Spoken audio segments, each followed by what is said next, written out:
थोड़ा सा टाइम लगता है किसी के साथ बदतमीजी करना एंड देन ভুল পোশাকের জন্য হরহামেশাই থাকেন চর্চায়। তবে তাকে নিয়ে যে ধরনের রসালো খবর পরিবেশন করেন সংবাদ মাধ্যম, তাতে হতাশ নিয়া শর্মা। হিন্দি টেলিভিশনের অন্যতম চর্চিত নাম নিয়া শর্মা। স্টার প্লাসে 1000 মে মেরি বেহনা হ্যাঁ সুবাদে লাইমলাইটে উঠে আসেন নিয়া। এরপর ফিয়ার ফ্যাক্ট, খতরো কে খিলাড়ির মতো শোতেও নজর কেড়েছেন এই সুন্দরী। নিজের বোল্ড পোশাকের জন্য হরহামেশায় সংবাদ শিরোনামে থাকেন তিনি। তাকে নিয়ে ট্রোলিংও কম হয় না। অভিনেত্রী বেজায় হতাশ তাকে নিয়ে তৈরি ভুয়ো সংবাদ নিয়ে। নিয়ার কথায়, আমি এগুলো ডিজার্ভ করি না।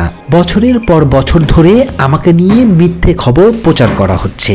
এই নিয়ে তিনি এক সাক্ষাৎকারে বলেন, আমি এতটা খারাপ নই যাকে নিয়ে এসব নোংরা খবর লেখা হবে। এই ধরুন নিয়া শর্মা হাঁটলে আর ছড়ে গেল পোশাক, বা নিয়া শর্মার সব জামা কাপড় খুলে ফেললেন, আমি এরকম নই।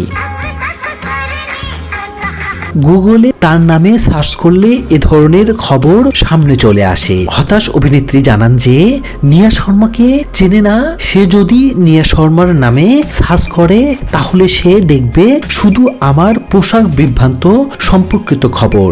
সবচেয়ে বড় কথা হলো সেগুলো একটাও সত্য নয়, উদ্ভব সব খবর, বিশেষত হিন্দি পোর্টালগুলোতে। আমি এমন মানুষ নই যে বলবে লিখবে না, কিন্তু এতটা নোংরামি তো করো না। নিয়াকে শেষ দেখা গিয়েছিল জি5 ওয়েব সিরিজ জামাই কে রাজা 2.0-তে। এছাড়াও একাধিক মিউজিক ভিডিওতে ধরা দিয়েছেন এই টেলি সুন্দরী।